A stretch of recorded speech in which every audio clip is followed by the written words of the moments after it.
Donc aujourd'hui, ce que je vous propose, c'est qu'on fasse de la lecture. Mais pas n'importe quelle lecture. Je vous propose qu'aujourd'hui, on lise ensemble le guide du zizi sexuel. Je ne sais pas si vous connaissez ce livre qui est paru en 2001. J'étais assez étonnée qu'il soit aussi vieux. Je pensais que c'était genre 2010, un truc comme ça. C'est paru en 2001. C'est genre ultra vieux et tout. Et je m'étais dit, en fait, ça peut être super drôle si juste on le feuillette un peu, qu'on regarde un peu de quoi est-ce que ça raconte, pour voir si effectivement c'est un livre qui est vraiment genre ultra daté, qui raconte que de la merde, ou si franchement ça peut être un bon livre à l'introduction à l'éducation sexuelle pour les plus jeunes, quoi. Personnellement, je l'avais et je l'ai lu beaucoup de fois. Et si jamais vous l'avez aussi eu, combien de temps est-ce que vous avez passé à la page où vous pouviez mettre votre doigt dans le trou pour faire genre que c'était un zizi? Moi, je pense que j'ai passé beaucoup, beaucoup de mon temps et je pense que c'est à ce moment-là où j'ai compris que j'étais une BDH. C'est vraiment à ce moment-là que j'avais compris. Le fait que sa petite sœur s'appelait Zizi. Bon. Après, il y a bien des gens qui ont des noms de merde, comme par exemple Marjorie, donc bon, voilà. Donc, le guide du zizi sexuel. C'est super important de tout savoir sur le zizi sexuel. Comment on embrasse avec la... Bon, excusez-moi, il y a une pub. Comment on embrasse avec la langue? Est-ce que j'arrive à voir? Oh, j'arrive pas à voir en plus, à travers. Voilà, merci. Est-ce que les spermatozoïdes de Manu avaient déjà des lunettes? Si une femme enceinte mange des épinards, est-ce que le bébé dans le ventre se les mange aussi? Pourquoi les filles crient quand on leur pince les nénés? That's a good question. Je me pose la question aussi. C'est important de le savoir parce que s'il y a un test de zizi sexuel à l'école, ça pourrait remonter ma moyenne de maths. Tu veux pas m'aider à réviser? En vrai, est-ce que je peux me permettre de dire quelque chose? J'ai toujours trouvé que Titeuf était un peu cute. Genre la façon dont il est dessiné avec son gros pif et puis sa petite coupe de cheveux. J'ai toujours trouvé qu'il était super cute. Genre choupi choupi quoi. Mais voyez, il y a plein de trucs. Être amoureux, la puberté, faire l'amour, faire un bébé, se protéger, fais gaffe, zizi bonus et index. Il y a beaucoup de choses. Hein. Il y a beaucoup de choses. Être amoureux, c'est quoi? Je pense que c'est le genre de question qu'on se pose sur toute une vie. Hein, bien sûr. L'amour, c'est difficile d'expliquer ce que c'est. Même pour les grands. On aime ou on n'aime pas. Voilà. Tout ce qu'on sait, c'est que ça peut être le méga bonheur ou le gros chagrin et que tout le monde a été amoureux un jour. Et même quand ça fait de la peine, on a quand même envie d'aimer et d'être aimé à nouveau parce que ça fait se sentir vivant. That's so cute. Oh. C'est quoi être amoureux? On a des copains et des copines et c'est chouette. Et puis tout à coup, il y a quelqu'un qu'on trouve différent des autres. Plus beau, plus sympa, plus tout. Celui dont on est amoureux. On le trouve génial même s'il a des lunettes ou un gros nez. Ok, yeah. Walk. C'est pas parce que vous avez des lunettes ou un gros nez que vous pouvez pas être aimé, guys. Les moches dans le chat. N'arrêtez jamais de Believe. N'arrêtez jamais de Believe. Qu'est-ce qui se passe dans la tête? On devient un peu rêveur, on fait plus trop attention au reste. On fait plus trop attention au reste du monde. On peut même un peu oublier les copains et c'est normal parce qu'on a la tête complètement envahie par l'image de la personne qu'on aime. On y pense tout le temps, on a envie de la voir tous les jours et on est complètement surexcité quand on sait qu'on va la retrouver. Yeah, en vrai c'est pas complètement faux. Hein. C'est pas complètement faux. Qu'est-ce qui se passe dans le corps? Quand on voit la personne qu'on aime, on a le cœur qui bat très vite. Est-ce que ça vous fait la même chose quand je commence un stream ou pas? Non? D'accord.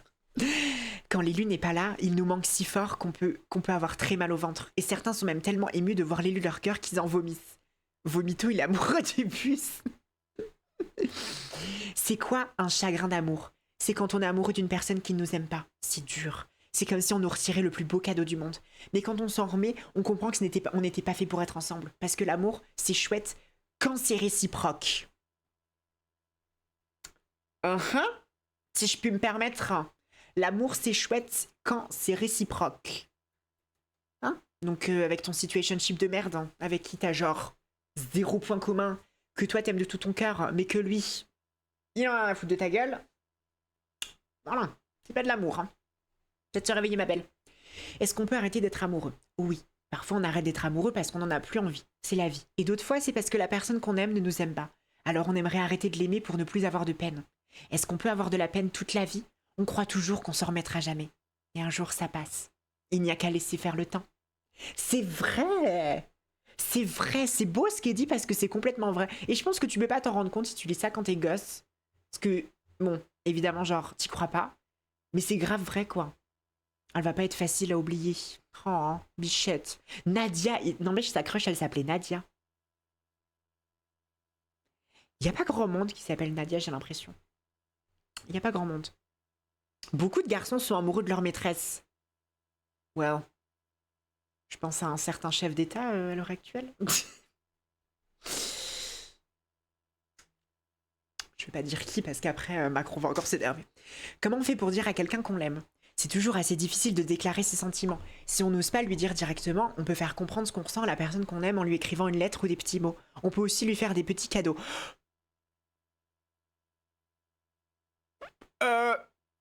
Ça dépend.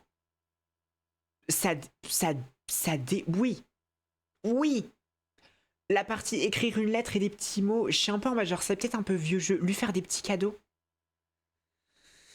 Si vous êtes une femme, n'offrez jamais rien à un homme. Oh, qui c'est qui a dit ça? Ouh là là, qui c'est qui a dit ça? Est-ce qu'on peut obliger quelqu'un à être amoureux? S'il y a bien une chose que l'on ne commande pas, c'est bien l'amour. On peut faire plein de choses pour séduire quelqu'un, mais si ça ne marche pas par la douceur, ça marchera encore moins par la force. Consentement. Thank you for that. Est-ce qu'on peut être amoureux entre cousins? Quelqu'un peut ping le Nord-Pas-de-Calais, s'il vous plaît, ça va les concerner là. C'est arrivé à beaucoup de gens. Entre cousins, on peut se tenir la main et se faire des bisous. Hein? Quoi? On peut se tenir la main et se faire des bisous, mais c'est tout. Des bisous sur la joue, non? Des bisous sur la... C'est pas des... On roule pas des paloches à son cousin, hein? On soit bien d'accord. On ne peut pas se marier avec quelqu'un de la même famille parce qu'on a le même sang. On ne peut pas faire un bébé avec une personne qui a le même sang que nous. Oui, non mais attends, non mais alors oui, complètement, qu'on soit bien d'accord, complètement. Après, si je puis me permettre, c'est pas parce que c'est pas possible de faire un bébé avec une personne qui a le même sang que nous qu'il faut pas sortir avec ses cousins. Il faut pas sortir avec ses cousins parce que c'est tes cousins. C'est pas une histoire de genre le gosse va finir avec probablement une maladie, un handicap très lourd. Non, c'est parce que c'est juste qu'il faut pas le faire, quoi. Voilà. Après, bon, c'est ça votre raison pour pas le faire, il y a pas de souci. Hein. Mais il y a d'autres raisons avant, quoi. Vous voyez ce que je veux dire? Ben non, là, je vois pas. Échec, me. Échec, me. Je sais pas ce que ça veut dire. Sortir avec quelqu'un. Quand on est amoureux d'une personne et que cette personne est aussi amoureuse de nous, on est bien parti pour vivre une histoire d'amour. On a envie que la relation dure longtemps, de ne plus se quitter. Alors il y a des tas de signes qui montrent qu'on est ensemble. Sortir avec quelqu'un, qu'est-ce que c'est? Écoutez bien, comme ça, quand vous allez voir que vous avez aucun point commun avec ce qui est dit dans le livre, avec votre situationship, vous allez comprendre que vous n'êtes pas avec. Quand on est amoureux d'une personne et qu'elle est aussi amoureuse de nous, on devient beaucoup plus proche et beaucoup plus tendre. Ça concerne pas que le cul. On voudrait tout le temps être ensemble. On a envie de s'embrasser, de se faire des câlins, sortir avec quelqu'un, c'est faire tous ces gestes d'affection. C'est très résumé quand même. Hein. C'est très très résumé, je trouve.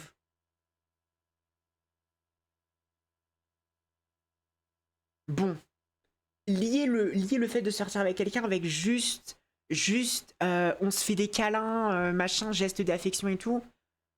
Ouais.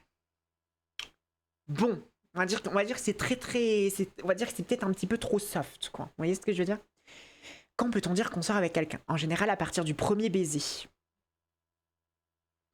Bah alors là, j'ai été en couple avec beaucoup de gens. Hein. Il y a des tas de garçons et de filles qui sont amoureux. Ils se le disent, ils se font des cadeaux, mais ils ne s'embrassent pas. Pourtant, ils considèrent qu'ils sont ensemble, simplement parce qu'ils s'aiment, pour simplifier, considérant malgré tout qu'on sort avec quelqu'un à partir du jour. Considérant malgré tout qu'on sort avec quelqu'un à partir du jour où on l'a embrassé. Bah non!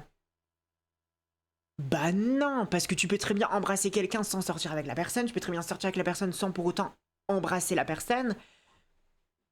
Genre, je trouve que c'est un peu trop. Là, je trouve que c'est un peu trop dommage qu'ils aient essayé de mettre genre une règle sur un truc qui ne peut pas avoir de règle. Vous voyez ce que je veux dire? Comment on fait pour sortir avec quelqu'un? Tout le monde n'agit pas de la même manière. On peut inviter la personne avec qui on veut sortir au ciné ou à une fête. On peut aussi se rapprocher d'elle pendant la récré ou à la piscine.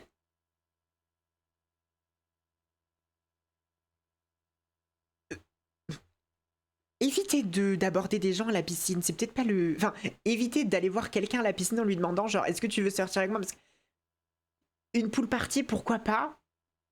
Après, si c'est genre la piscine municipale pendant les cours de PS, là c'est peut-être... Je suis peut-être un peu moins sûre. Avec la personne qu'on embrasse, mais elle nous envoie balader à la fin du baiser. Parfois, heureusement, ça marche mieux. What? Ah merde, j'ai lu la fin d'ici. Pardon, excusez-moi. Avant de faire un bébé, tous les parents sont sortis ensemble. Pareil, ça c'est pas vrai.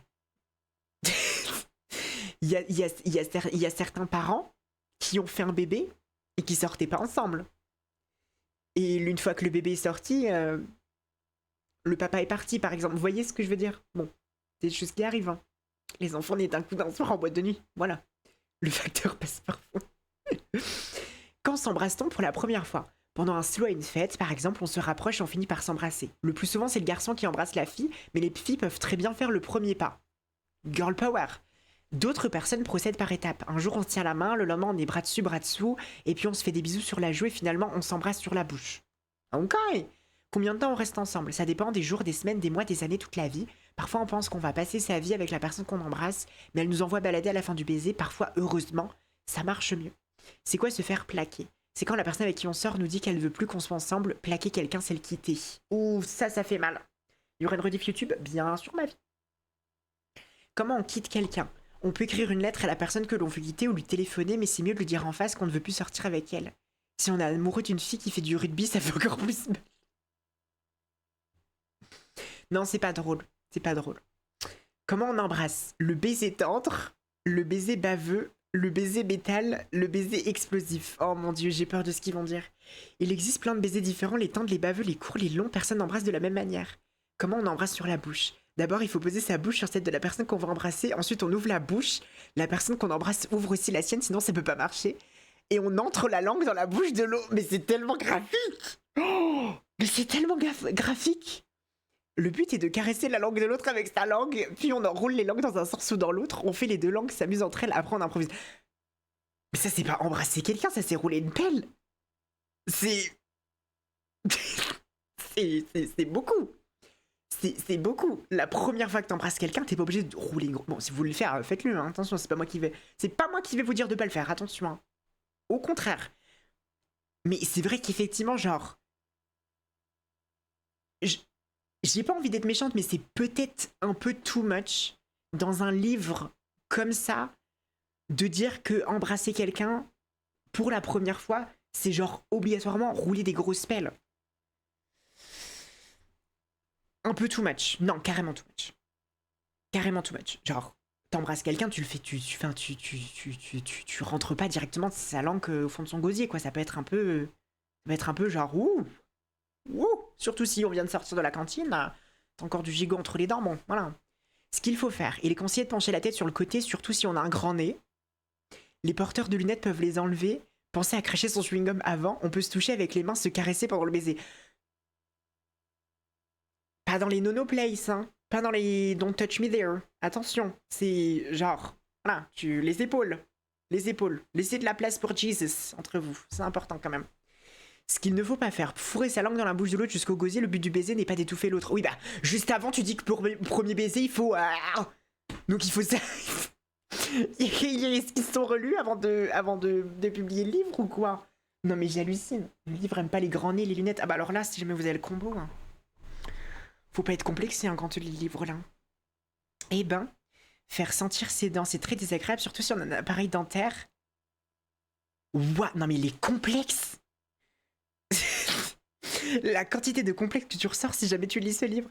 Tourner la langue trouvée dans la bouche de l'autre, le baiser moulin café, c'est bon pour le livre des records. Oh. Pendant un baiser, les salives des deux personnes qui s'embrassent se mélangent. Est-ce qu'on peut embrasser sans la langue? Les Anglais ne s'embrassent presque que comme ça. On se fait des baisers sur la bouche, on se suce les lèvres, bref, on peut inventer plein. Oh, et c'est tellement graphique. C'est tellement graphique. Est-ce qu'il faut être amoureux pour embrasser quelqu'un? C'est pas obligatoire, mais c'est beaucoup plus chouette quand on est amoureux, parce que les sensations vont jusqu'au cœur. Oui. En fait, ce qui me fume, c'est le fait que les gens qui ont écrit ce livre, c'est forcément des boomers. Et c'est les exacts mêmes boomers qui, à l'heure actuelle, sont genre choqués pour les cours d'éducation sexuelle où juste on apprend le consentement, genre. En fait, c'est à se poser des questions ce qui se passe dans la tête des gens à cette époque. Hein. Combien de temps dure un baiser? C'est selon, ça peut durer 10 secondes comme 10 minutes. À vous de voir, mais attention aux crampes. Est-ce qu'il y a des trucs pour bien embrasser? Le meilleur truc, c'est d'en avoir envie. Plus on a envie d'embrasser quelqu'un, mieux on le fait. Certains éléments permettent d'assurer un baiser correct, comme la douceur ou la tendresse. Bien. On est d'accord. On est d'accord. Les bons trucs pour draguer. Passer devant elle la tête haute, les yeux dans l'éternité. Ouais. L'emmener en boîte et la faire rire. Ouais. Lui offrir un verre dans un bar branché, mantou grenadine. La ramener chez elle, accroche-toi, je mets les gaz. Lui faire le coup de la panne en... ne pas...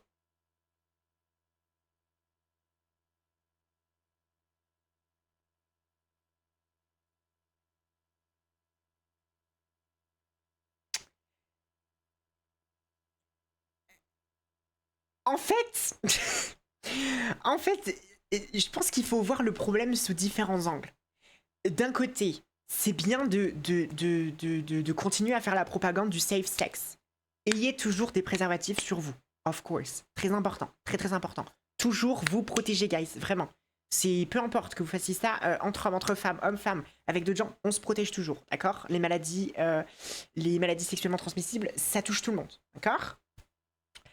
Par contre, j'avoue que dans un livre qui introduit un peu le fait de ne même pas savoir qu'est-ce que c'est tomber amoureux, machin et tout, et directement être en mode genre, oublie pas la capote, c'est un peu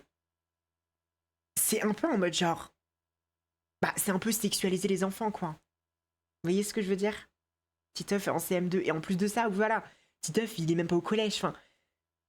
Bon, je pense que le livre, c'est vraiment pour vraiment genre les 12 jusqu'à loin, I guess, mais je sais pas, I don't know. Dans mes souvenirs, le livre était vraiment pas comme ça, quoi. Le livre était pas comme ça, quoi. Step 1, bisous, step 2, préservatif, wow, c'est rapide. Bah, c'est ça, en fait. Hein. La puberté. Ça y est, je vais pouvoir avoir une meuf. Cool. Oh, non. La puberté, c'est quoi? La puberté, c'est la période où on passe de l'état d'enfance et puis d'adulte. Ça provoque pas mal de changements dans le corps et dans la tête. Et c'est pas l'âge le plus facile de la vie, mais on a tous vécu ça. Et puis la puberté a aussi ses avantages. Bien. Bonne façon de dédramatiser. Of course, on dédramatise. La puberté, c'est à quel âge? Autour de 12 ans. Certaines personnes entrent dans la puberté à 10 ans, d'autres à 16 ans, ça dépend des gens. Pour les filles, c'est en général plutôt que les garçons.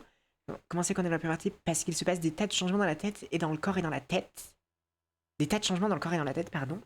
Qu'est-ce qui provoque les changements? Ce sont les hormones dans le corps. On a des glandes, par exemple les amygdales, les testicules, les glandes mammaires qui sont dans les seins ou les glandes sudoripares qui font transpirer. Un petit peu de science, ok. Un petit peu de science, pourquoi pas. Ces glandes fabriquent des substances qui s'appellent les hormones et les envoient dans le sang pour régler le programme du corps humain. Chaque hormone a son rôle. Ok. En mangeant trop de bonbons, on peut attraper à la puberté. Aïe, bon corps change. Il y a des enfants de 13 ans qui sont déjà plus grands que leurs parents. Yeah, of course. Qu'est-ce qui se passe dans le corps? Les hormones voyagent dans le sang et vont dans plein de parties du corps. C'est pour leur demander de se transformer. Il y a des hormones qui ordonnent aux poils de pousser, d'autres qui disent au sein de grossir, chacun a son rôle. Ce sont elles qui ordonnent à nos os de grandir. Les hormones de la puberté donnent beaucoup d'ordre et le corps va se mettre à changer considérablement. Not wrong. Je faisais 1m80 à 14 ans. Oh, la vache. Solarosia, est-ce que t'es déjà apparu dans Pascal le grand frère? Est-ce que tu martyrisais tes parents ou pas? Si oui, est-ce que tu peux envoyer le lien sur le Discord, s'il te plaît, pour qu'on y réacte? Qu'est-ce qui se passe dans la tête quand on a le corps qui se transforme aussi visiblement qu'à la puberté? Ça passe pas inaperçu, alors la tête se demande un peu ce qui se passe. C'est assez perturbant parce qu'on n'est plus tout à fait un enfant, mais on n'est pas encore non plus un adulte. C'est bien la façon dont c'est dit. C'est bien la façon dont c'est dit, je trouve. Pourquoi on dit que c'est l'âge bête? On dit âge bête ou âge ingrat dans les deux cas, c'est pas très sympa à entendre. Ce sont les adultes qui disent ça, les adolescents se rendent bien compte qu'ils sont en train de changer pour devenir des grands, alors ils se comportent comme s'ils avaient la même indépendance que leurs parents. Parfois ils vont un peu trop loin, comme exiger de pouvoir sortir très tard la nuit sans dire où ils vont. Et comme les parents ne sont pas d'accord avec ces exigences, ça provoque des engueulades. C'est pas drôle, mais ces engueulades ont un côté positif, elles permettent aussi de grandir dans sa tête. Ok. That's good. That's good. J'ai rien à dire par rapport à ça. Je trouve que c'est un bon moyen de dédramatiser justement la puberté. C'est pas non plus genre flippant, c'est pas en mode genre vous allez vous retrouver À devenir des monstres ou je sais pas quoi, c'est genre... Ok. On appelle point noir certains boutons parce que leur pointe noircit au contact de la... Ok, merci, merci. Merci pour ça. Est-ce qu'il y a genre un code promo pour la skincare coréenne aussi ou pas? Pourquoi on a des boutons à la puberté? C'est encore un coup les hormones, comme elles chamboulent plein de trucs dans le corps, elles font parfois un peu exagérer les choses naturelles du corps, comme sécréter du gras pour hydrater la peau, éviter qu'elle se dessèche. Trop de gras sur la peau, ça bouche les pores et ça fait des boutons, on appelle ça l'acné. Oh, même avec de l'acné. Même avec de l'acné, la face card est complètement là. Comme quoi? Qu'est-ce qu'on peut faire pour ne pas avoir de boutons? Il existe des produits qu'on peut mettre sur la peau pour dessécher les boutons ou des médicaments pour régulariser leur apparition. Les médecins les donnent suivant les besoins, mais l'acné de la puberté est un phénomène normal. Il ne faut pas s'inquiéter si les soins ne marchent pas très bien. L'essentiel est de continuer à se laver pour garder une peau saine. La nature arrangera le reste. Bien sûr. On est d'accord. On est d'accord. Pourquoi on transpire plus que d'habitude? C'est comme pour les boutons. Tout ça, ça s'arrangera. Pour la transpiration, c'est moins grave si on se lâche tous les jours et qu'on change de vêtements. Et puis il existe plein de déodorants très efficaces pour les aisselles et les pieds. Il y a des déodorants pour les pieds? Les pieds, on est... Mais attendez, mais on est d'accord, ça existe pas les déodorants pour les pieds. Et puis, who the fuck cares? Genre, encore que tu sentes un peu mauvais des aisselles. Bon, c'est un peu à hauteur de nez de la plupart des êtres humains sur Terre, ok. Mais les pieds? On s'en fout si t'as les pieds qui puent. Enfin, je sais pas. J'ai jamais eu d'acné, maintenant j'ai des boutons à 20 ans, help. C'est normal, ma vie. C'est parce que t'es enceinte. Bien. Ma maman en met... Mais quoi? Mais en plus, les pieds, c'est... Enfin, les pieds, c'est tellement loin du nez de tout le monde. Pourquoi? À quoi ça sert? Enfin, après, je pense qu'il faut vraiment puer des pieds, quoi. Je pense que c'est vraiment si jamais tu pues des pieds, quoi. J'ai envie de faire l'amour avec ton goûter. Ok. Et le bip dans tout ça. Le bip, c'est la grande question de la puberté. La puberté, l'âge où on commence à avoir des désirs bipuels. C'est aussi l'âge où le corps est prêt à avoir des bébés. Les hormones organisent très bien tout ça. Si je peux me permettre d'apporter un petit peu de nuance, la puberté, ça veut pas dire que c'est le début où tu peux avoir des enfants. Hein. Non, non, non, guys. Parce qu'il y a beaucoup de... Il y a beaucoup de comment ça s'appelle? Il y a beaucoup de gens, d'hommes en particulier, qui sont en mode genre... ouais, bah, quand elle a ses règles, c'est qu'elle est en âge de procréer, quoi. Certaines personnes ont leurs règles à genre 8 ans. Donc, peut-être éviter de propager ce genre de... Hein, voilà, ce genre de terme. C'est peut-être pas le meilleur truc à faire, quoi. C'est quoi avoir du désir pour quelqu'un? C'est quand on a envie de faire l'amour avec cette personne. Ok, yeah. Yeah. In a way. Après, je pense que c'est plus large que ça. Enfin, le désir, c'est plus... Genre, tu peux très bien voir quelqu'un être en mode genre, j'ai du désir pour cette personne et pas nécessairement avoir envie, voilà, de lui baisser la culotte, quoi. Mais bon, on va dire qu'il voulait simplifier, quoi. Straight to the point, on est d'accord. On est d'accord. Est-ce qu'un garçon peut avoir du désir pour un autre garçon? Oh my god. Parfois, certains garçons désirent des garçons et en grandissant, ça change et ils se mettent à préférer les filles.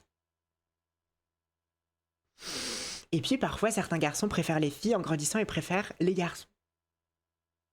Ok. Ok, je trouve que c'est pareil. Un bon moyen de dédramatiser, c'est pas un... Ils ont pas été full woke. Ils ont pas été en mode genre... Be gay. Parce que... Don't be gay. Soyez normal, guys. Genre, please. Sinon après, on va plus pouvoir se reproduire, genre... The fuck. Et c'est tellement le plus important sur Terre de pouvoir se reproduire. Vu qu'on est des poules pondeuses. Mais ça va, c'est cute, c'est cute, c'est cute. Est-ce que c'est normal? Tout le monde se pose ces questions, avec le temps on trouve la réponse. Si on laisse parler son cœur, on finit toujours par découvrir si on est hétérosexuel, c'est un garçon qui préfère les filles, ou homosexuel, c'est un garçon qui préfère les garçons, une fille qui préfère les filles. Est-ce qu'une fille peut avoir du désir pour une autre fille? Pour les filles, c'est comme pour les garçons. C'est bien dit, je trouve. C'est bien dit. Honnêtement, c'est bien dit. C'est court. Évidemment, tu pourrais en dire beaucoup plus. Mais sachant que depuis le début, le bouquin, c'est vraiment genre question-réponse ultra rapide. Je trouve que c'est bien dit. Et même la phrase genre pour les filles, c'est comme pour les garçons. Pour moi, c'est vraiment un moyen d'être en mode genre oh, il n'y a pas tant de différence entre les hommes et les femmes. Genre, on est pareil. Les billes sont passées au tractopelle.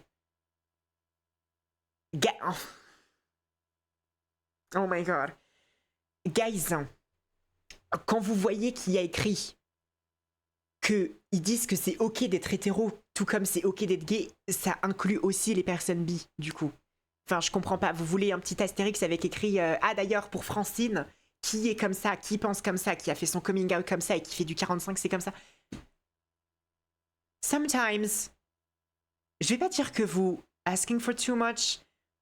Là, vous êtes performatif. Définitivement performatif, guys. Genre, please. Il est furieux. Genre, I mean, si jamais ils disent que c'est ok d'être hétéro et que c'est ok d'être homo, on parle quand même d'un livre qui est sorti en 2001. Je vous rappelle d'une chose, c'était illégal de se marier.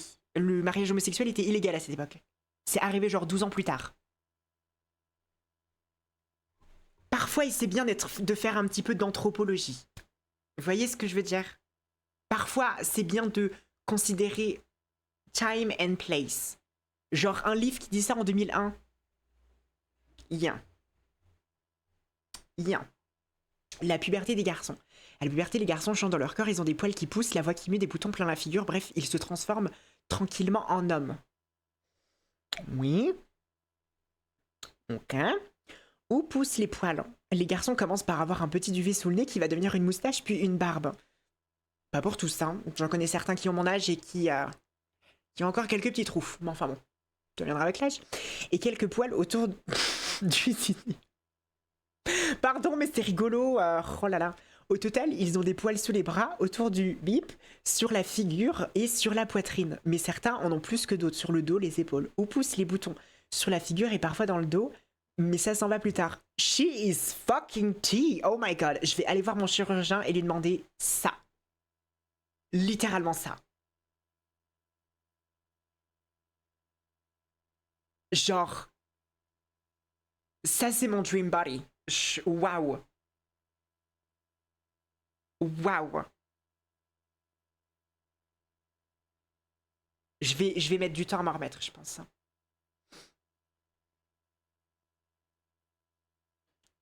Body fucking tea. The waist is a cure-dent. Even, tu fais de la figuration, tu nous as pas dit.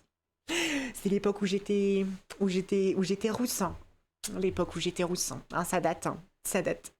Pourquoi on peut plus chanter à l'école? La voix des garçons change à la puberté pour devenir grave comme celle des grands. On appelle ça muet. Au début, la voix a du mal à devenir grave parce qu'elle est entre la voix du petit garçon et la voix d'homme.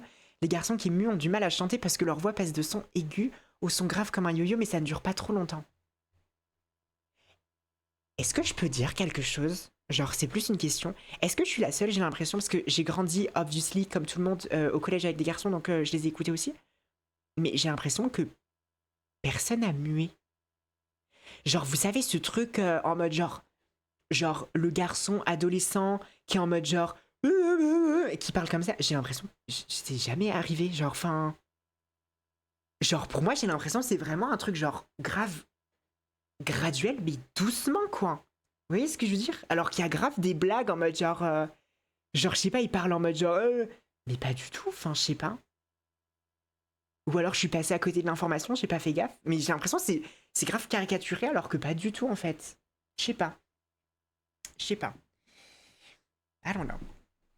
Est-ce que le bip change aussi? À la puberté, le bip grandit et grossit. Et les bips commencent à fabriquer des spermatozoïdes.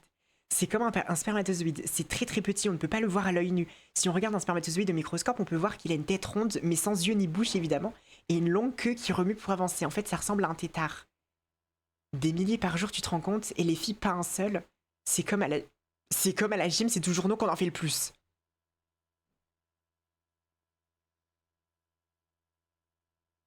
Je vais rien dire. Je vais rien dire. D'ailleurs, les femmes aussi mues, il me semble. Bah, en vrai, il y a. Hein. Enfin, si jamais vous regardez des vidéos de vous, euh, genre quand vous étiez enfant, forcément, vous avez plus du tout la même voix. Mais genre n'importe qui, genre homme-femme, enfin, pour moi, forcément, genre ta voix, elle change, quoi. Genre, j'avoue que c'est grave un truc en mode genre, ouais, les mecs qui changent de voix, machin et tout, ils ont la voix qui deviennent grave et tout. I don't know, c'est peut-être un peu réducteur, in a way, je trouve. Bon, je l'aurais pas foutu dans le bouquin parce que pareil, c'est genre des petits trucs et tout, donc voilà, on va pas chipoter pour les détails. Mais vous voyez ce que je veux dire? C'est comme. Parce qu'en plus, il y en a plein des femmes qui ont la voix grave. Hein. Donc, bon. I don't know. I don't know. Je pense que c'est vrai que c'est trop un truc qui est genre. Mais je pense que c'est vraiment le genre de truc qui est mis vraiment par la société pour être en mode genre, les hommes et les femmes sont complètement différents. Les hommes et les femmes sont deux espèces, ce ne sont pas du tout les mêmes choses. Alors que pas du tout. Pas du tout. Vraiment, enfin, je suis désolée, mais c'est genre, on est littéralement pareil. Genre, ok, il y a des petites différences à certains endroits, mais faut arrêter d'agir comme si on était genre tout blanc ou tout noir, quoi. Vous voyez ce que je veux dire? Anyway. Où sont fabriqués les spermatozoïdes? Dans les bips, ce sont les deux glandes en forme d'œuf à l'intérieur d'un petit sac qu'on appelle les bourses et qui se trouvent sous le bip. Ok. Est-ce que les bips fabriquent beaucoup de spermatozoïdes? Des milliers par jour, ils ne vivent pas très longtemps. Après alors le corps en fabrique en permanence. Ok. Ok. À quoi servent les spermatozoïdes? À faire des bébés. Pour que ça marche, il faut que le spermatozoïde rencontre un ovule. C'est l'œuf que fabriquent les filles. La puberté, c'est donc l'âge où les garçons peuvent en principe faire des bébés puisqu'ils commencent à fabriquer des spermatozoïdes. Ça veut pas dire qu'il faut le faire. Ça veut pas dire qu'il faut le faire pour autant, guys. Protégez-vous, je vous en supplie. Protégez-vous. Pourquoi les garçons ne peuvent pas avoir de bébé dans le ventre? Now that's a fucking good question. Now that's a fucking good question. Parce qu'il faut que le bébé grandisse dans une poche qui s'appelle l'utérus et que c'est seulement les filles qui ont un utérus dans le ventre. 2001, je le rappelle. Mais sans les spermatozoïdes des garçons, les filles ne pourraient pas faire de bébé. I don't know. Il n'y a pas eu une étude qui a été faite où, en mode, si t'as un utérus, tu pourrais je sais plus, je crois que j'avais vu ça, mais genre, c'était lointain, je crois. Ou alors c'était avec genre la moelle osseuse ou un truc comme ça. Je sais plus. Je sais plus du tout. Bref, si vous savez, n'hésitez pas à dire. Il a des testicules qui poussent sur la figure. Il pourrait mettre un slip sur la tête. Oh my god. Eh, Titeuf qui cloque, hein. C'est drôle un peu quand même. C'est drôle un peu. Pourquoi les garçons n'ont pas les seins qui poussent? Chacun son corps. Les filles ont des tas de choses que les garçons n'ont pas. Oh, c'est la pub. Oh, c'était la pub au Mandélimar en plus. Ça fait chier.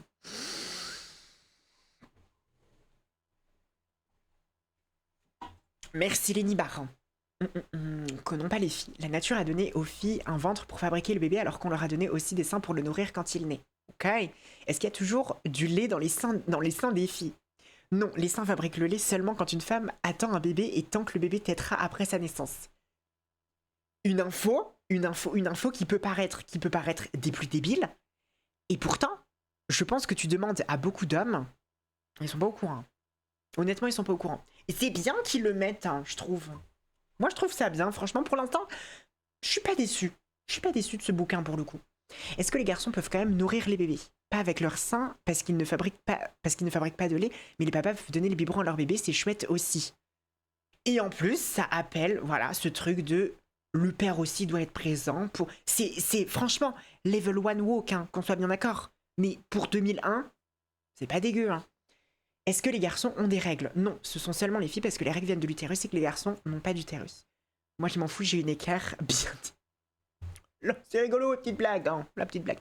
La puberté des filles. Les filles, comme les garçons, changent beaucoup à la puberté. Elles ont aussi des boutons et des poils qui poussent, mais en plus, elles ont les seins qui grossissent et des règles. La puberté des filles, c'est à quel âge? Un peu plus tôt chez les garçons que chez les garçons, autour de 12 ans, mais c'est très variable selon les filles. Où poussent les poils des filles? Autour. Oh, mais c'est parce qu'il y a le mot sexe, ça me fait. Autour du bip et sous les bras, mais les filles n'ont pas de moustache ni de barbe et pas de poils sous la poitrine ou dans le dos.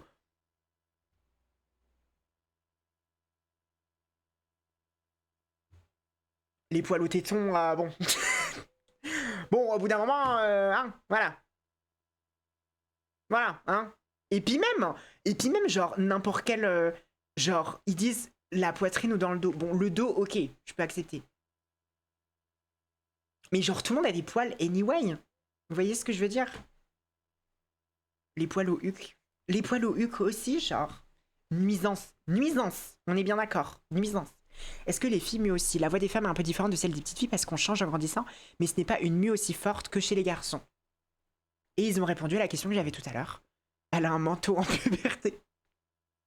C'est drôle, Titeuf, bordel. Oh là là. Ils savent bien faire. Hein. À quoi ça sert les règles? C'est le signe que les filles peuvent avoir des bébés avant leurs règles, elles ne peuvent pas en avoir. Ouf, je vais avoir des choses à dire par rapport à ça. C'est quoi l'utérus? C'est une poche dans le ventre qui est destinée à recevoir un œuf qui deviendra un bébé. Avant les règles, les filles ont déjà un utérus mais ne peut pas servir à avoir de bébé. Ok. Sophie, elle a les règles du nez. Oh, Sophie! She's everywhere. Everywhere. It's okay to cry. Comment ça marche les règles? La puberté, l'utérus commence à préparer un petit nez pour recevoir le bébé. L'intérieur de l'utérus se tapisse d'une muqueuse qui contient du sang pour devenir plus moelleux et attend qu'un œuf s'y dépose et grandisse pendant 9 mois. Si au bout de 3 semaines environ aucun œuf ne s'est installé dans l'utérus, la muqueuse qu'il tapissait ne sert plus à rien. Alors le corps l'évacue. Cette muqueuse devient plus liquide comme du sang pour pouvoir sortir du corps en coulant par le vagin. Les règles, c'est le sang qui s'écoule de l'utérus. Le sang coule pendant environ 5 jours. Et quand tout le sang est parti, l'utérus recommence à se tapisser de muqueuse. Et ainsi de suite, les filles ont leurs règles tous les mois. Ok. C'est justement, voilà. Quand j'ai vu à quoi ça sert les règles et que c'était aussi simple, j'avais peur de ce qu'ils allaient dire après. C'est détaillé. Est-ce qu'ils pourraient parler de plus de choses? Comme par exemple les cycles, parler de la phase folliculaire, la phase lutéale, la phase de menstruation, la phase de l'ovulation. Obviously, il pourrait le faire. Hein. Obviously, il pourrait le faire. Il pourrait plus détailler voilà, l'utérus et de quoi est composé ce magnifique organe. Ils le font pas. Bon, c'est dommage. Mais je pense qu'il y a d'autres livres qui peuvent le faire. Bon. Après, c'est un peu dommage quand même que on voit l'utérus comme étant qu'un truc qui accueille un enfant. Ah, je sais pas. Oui, in a way, oui. C'est peut-être moi qui veut me la jouer trop woke, mais je sais pas, c'est peut-être un peu réducteur. Ah non, non. C'est un peu réducteur. Bon. C'est quoi un ovule? C'est un minuscule œuf pondu par les ovaires tous les mois. Un ovule où plusieurs est pondu et tombe dans le petit canal appelé la trompe qui conduit de l'ovaire à l'utérus. Ça s'appelle l'ovulation. Les filles ont une ovulation environ 2 jours par mois. 2 jours?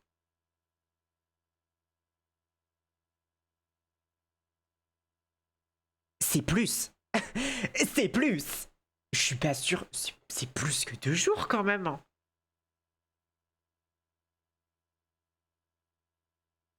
On est d'accord?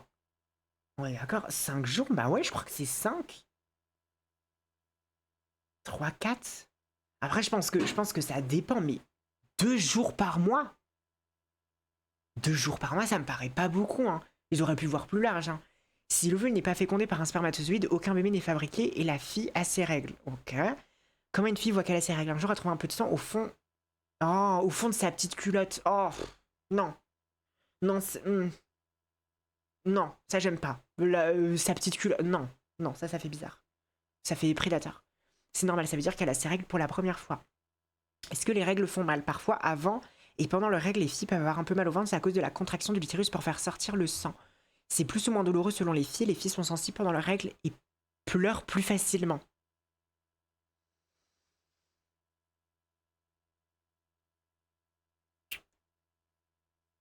Bon. Certaines filles ont aussi un peu mal à la tête, mais ça...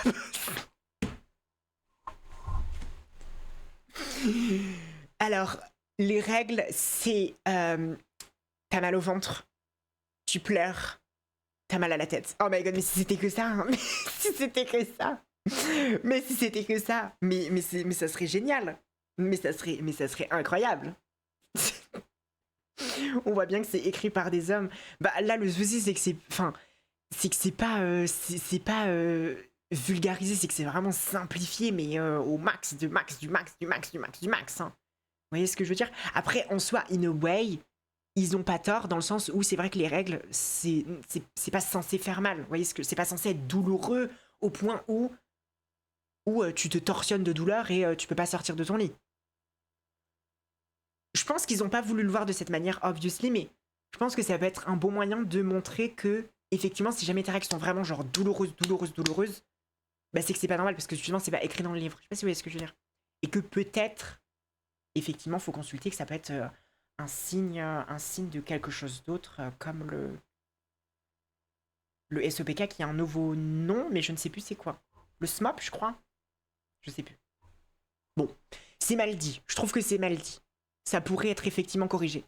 On va dire qu'on est en 2001, à cette époque, ils utilisaient même pas du vrai sang pour tester les serviettes hygiéniques dans tous les cas, donc bon, on va même pas, voilà. Qu'est-ce qu'il faut faire? La première chose à faire est d'éviter de salir ses vêtements. Oui.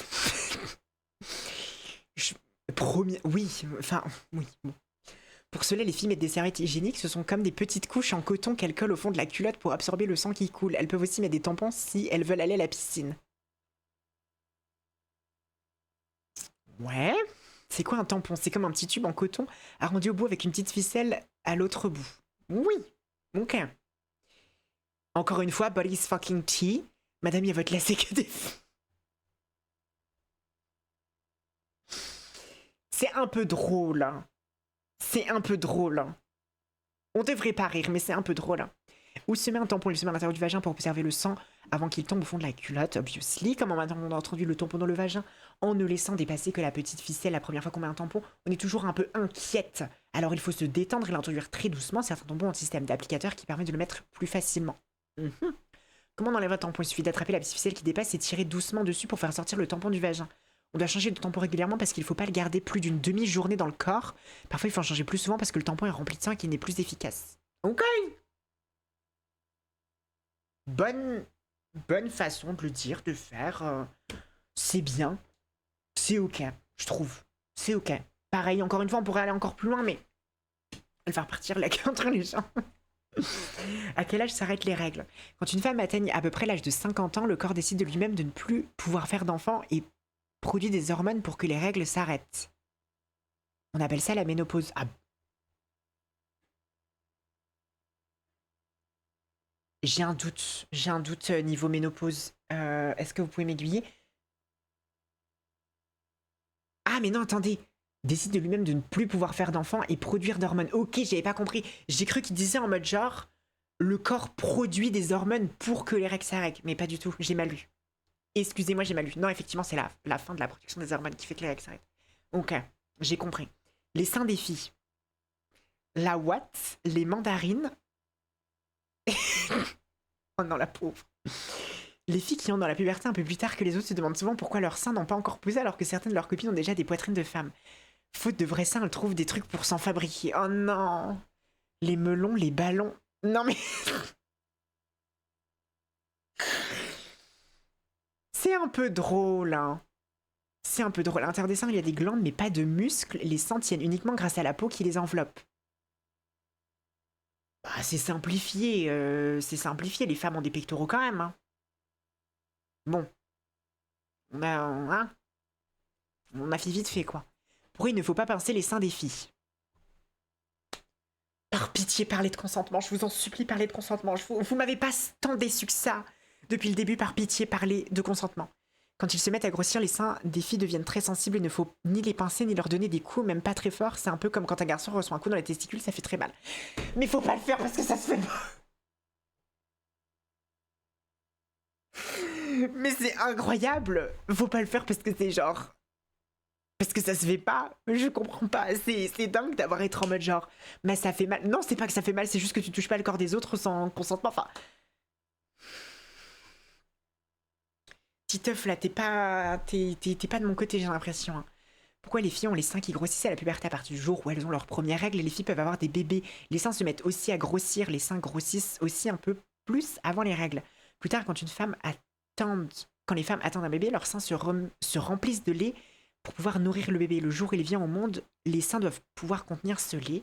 C'est pour ça qu'ils sont plus gros. Ok. Bien. Pareil, encore une fois, simplifié. Là, on entre dans la partie faire l'amour. Faire l'amour, c'est quoi?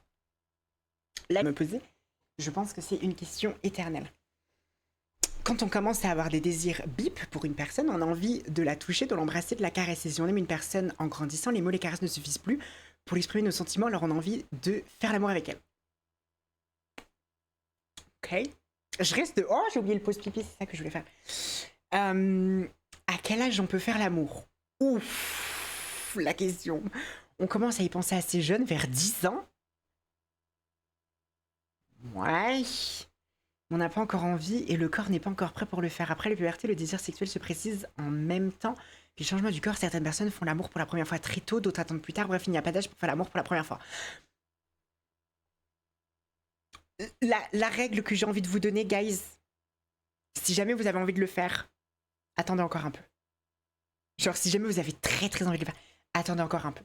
Genre 1 ou 2 ans. Genre voilà. Je vous le dis. Je vous le dis. Si vous vous sentez prêt, attendez encore. Vraiment, attendez. Parce qu'il y a un peu un âge, quand même, pour le faire. In a way. Est-ce qu'on est obligé de faire l'amour? Non, heureusement. Il faut faire l'amour seulement si on a envie. Bien sûr, des tas de gens ont envie de faire l'amour pour la première fois à 18 ans ou à 20 ans. Et c'est normal, chacun son rythme. Mais 18-20 ans, c'est grave normal comme âge pour le faire. What? Il dit ça en mode genre... si tu le fais genre ultra tard, genre 18-20 ans, c'est ok. 18-20 ans, j'aurais tendance à vous dire que c'est ok. C'est bon. C'est pas trop tard. C'est définitivement trop tard. La norme, c'est pas genre 17 fin les statistiques. Non, d'après les statistiques, c'est genre 18 ans, je crois, en France. 18 ans, ça me paraît ok. Majorité, bon, tu fais ce que tu veux, voilà. Après, évidemment, il y a des gens qui le font plus tôt, il y a des gens qui le font plus tard. Bon, on n'est personne pour rentrer dans la vie, dans la culotte des gens, quoi. Mais bon, c'est sûr qu'effectivement, moi, j'aurais tendance à vous dire d'attendre le plus longtemps possible pour être avec la meilleure personne possible et le faire dans les meilleures des conditions possibles, quoi. Vous voyez ce que je veux dire? Jusqu'à quel âge on peut faire l'amour? Tant que le corps est d'accord, certaines personnes font l'amour ensemble jusqu'à la fin de leur vie, d'autres non. Ah bah alors là, ça va taureau, mais jusqu'à mon dernier souffle. Je préfère vous le dire. Je préfère vous le dire. Jusqu'à mon dernier souffle. Alors là, avant 18, moi ça me choque, désolé. Avant 18, il y a des gens qui le font avant 18. Et franchement, c'est pas... Genre vraiment, je vous promets, ça n'est pas la fin du monde. Ne jugez pas les gens par rapport à ce qu'ils font. Vous savez qu'il y a des personnes qui font leur première fois pas parce qu'ils ont le choix, mais parce que justement, ils n'ont pas le choix. Et parfois, voilà. Hein. Bon, après, certaines personnes préfèrent ne pas compter ce genre d'événement comme la première fois, mais parfois, tu peux te sentir complètement prête, et au final, c'est après que tu te rends compte qu'en fait, t'étais pas du tout prête, et puis, enfin, voilà, quoi. C'est pour ça qu'on dit qu'il n'y a pas d'âge. C'est parce qu'il n'y a vraiment pas d'âge. Hein. Tu peux très bien le faire à genre 35, et au final, complètement regretter et pas être prêt après, donc. Vous voyez? C'est pour ça qu'on dit qu'il n'y a pas d'âge. C'est même pas pour essayer d'être genre ultra woke ou je sais pas quoi, c'est vraiment juste... C'est pour un peu éviter que certaines personnes se sentent mal, quoi. Vous voyez ce que je veux dire? Le premier d'euro dure approximativement 1 minute. De toute façon, j'appelle cette pause pipi. Des fois, ça c'est la donne en EHPAD. J'entends des histoires. Ah, je savais pas que t'étais dans ce délire solaire aussi. Je sais pas que c'était ton kink. Mais je juge pas de kink shaming. Aucun kink shaming. C'est quoi faire l'amour? Embrasser quelqu'un sur la bouche, ce n'est pas faire l'amour. Faire l'amour, c'est avoir un rapport bip avec quelqu'un. Moi, mon papa, il fait tout le temps des rapports pour son travail, obsédé. Pourquoi on fait l'amour? Quand on aime quelqu'un, on a envie de lui dire. En grandissant, on a aussi envie de lui faire des câlins. Un jour, quand les mots et les baisers ne suffisent plus, on a envie de faire l'amour pour lui dire encore plus fort qu'on le désire. Ouais. Comment on sait quand on a envie de faire l'amour? C'est le corps qui décide. Le jour où on est prêt à faire l'amour, on le sent dans son corps. Quand une personne qu'on aime nous touche sur le corps et que ça nous fait comme une chaleur très agréable, c'est qu'on commence à avoir du désir bip. Mais on peut avoir du désir bip dans son corps et ne pas vouloir faire l'amour dans sa tête parce qu'on préfère attendre. Bien. Bien. Bien. C'est quoi être puceau ou pucelle? Un puceau, c'est un garçon qui n'a encore jamais fait l'amour. Pour une fille, on dit pucelle. On peut aussi dire d'une personne qui n'a encore jamais fait l'amour qu'elle est vierge. La première fois qu'une personne fait l'amour, on dit qu'elle perd son pucelage. Et qu'elle est dépucelée. Ok. Bien. En fait, le mot dépucelé, j'adore. En fait, j'aime trop ce mot. Je trouve que c'est le meilleur mot. Oh, non, mais c'est quoi ça? Bande de nuls, c'est mon pyjama qui a du... Mais c'est quoi ce dessin? Mais ça va pas la tête.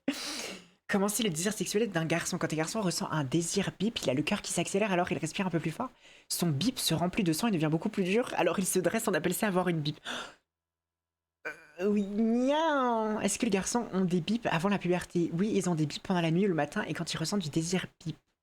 Comment c'est le désir sexuel d'une fille? Quand une fille ressent des désirs bip, son cœur s'accélère comme celui des garçons, elle respire plus vite et plus fort, elle sent comme une chaleur agréable dans son ventre et dans son bip qui s'appelle aussi la vulve. Oui, important de dire les mots. Un liquide transparent coule en petite quantité de son... Waouh, c'est très graphique. Mais yeah! C'est... Yeah! I mean, on est là pour parler de ça, donc utilisons les termes. Il n'y a pas de souci. C'est juste que ça fait très genre waouh. Ils utilisent beaucoup de termes, quoi. Vous voyez ce que je veux dire? Mais il n'y a pas de tabou. Il n'y a pas de tabou. Je m'attendais juste pas à ce qu'ils utilisent autant de termes, quoi. C'est quoi la masturbation quand un garçon a une bip? Il a parfois envie de toucher le bip et de le caresser. C'est le début du désir bipin. Est-ce que les filles se masturbent aussi? Si elles ressentent des désirs, les filles ont aussi envie de se caresser le bip. Mais cela ne veut pas dire qu'elles sont prêtes à faire l'amour. Bien, ok, ça dédramatise aussi la masturbation féminine. Yes, yes en fait, complètement. Complètement. Commencer le bip d'un garçon, c'est un tuyau de chair qui contient beaucoup de canaux sanguins. Le bout du bip s'appelle le gland et c'est très sensible. Le canal intérieur s'appelle l'urètre. C'est par là que passe le pipi et aussi les spermatozoïdes. Ok.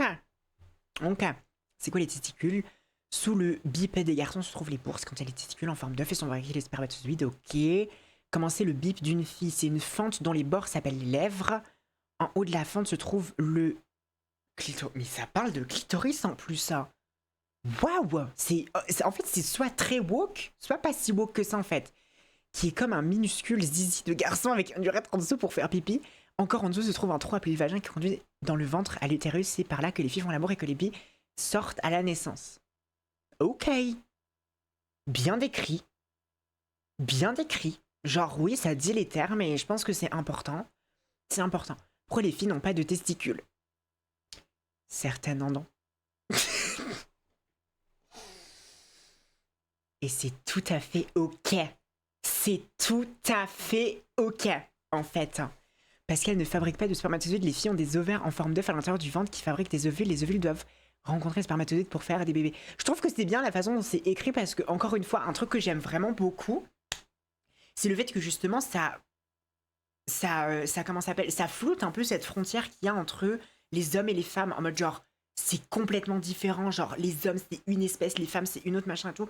Genre évidemment ça pourrait plus le dire et plus mettre l'accent sur ça, mais de montrer que effectivement il n'y a pas tant de différence entre ce que t'as entre les jambes si jamais t'es genre une fille ou un garçon. Genre c'est basically la même chose, soit c'est genre à l'intérieur soit c'est sorti et j'aime bien, in a way j'aime bien. C'est pas dit d'une façon dramatique, c'est yimbe. Vous voyez ce que je veux dire? C'est yimbe. Faire l'amour, c'est la chose la plus naturelle du monde. Yeah! On dédramatise encore, j'aime bien. On commence par être amoureux d'une personne, alors on a envie de lui tenir la main, puis de l'embrasser. Plus tard, on commence à avoir des désirs, si vous voulez, pour une personne, caresser le corps, d'être égaré, tout ça. Ils l'ont dit 20 fois, quoi. Ça fait comme ça. Oh non, avec le dessin. Est-ce que j'ai le droit de montrer le dessin? Je sais pas si j'ai le droit de montrer le dessin. Quand on dirait une personne a envie de se rapprocher d'elle de plus en plus, on commence à faire des caresses, puis on se serre l'un contre l'autre, on a envie d'être encore plus proche pour se rapprocher encore. Les amoureux vont joindre leur corps par le bip, c'est le bip du garçon qui va bip dans le bip de la fille.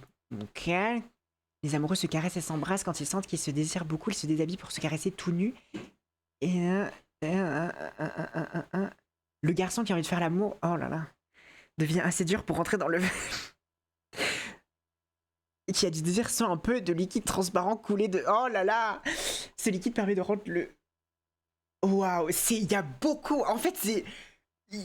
Genre, yeah! Faut dire les termes, y a pas de tabou, mais ça me met un peu mal à l'aise.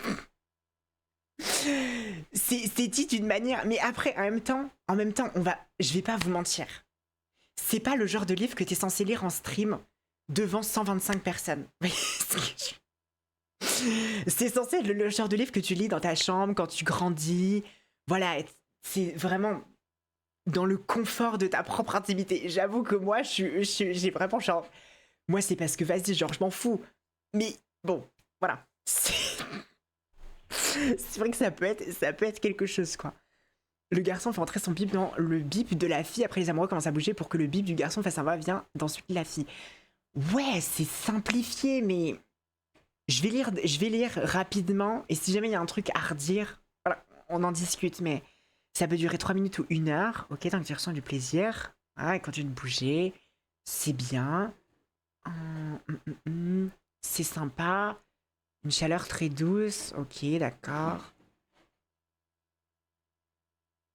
Oh, waouh! Oh, ça, c'est waouh!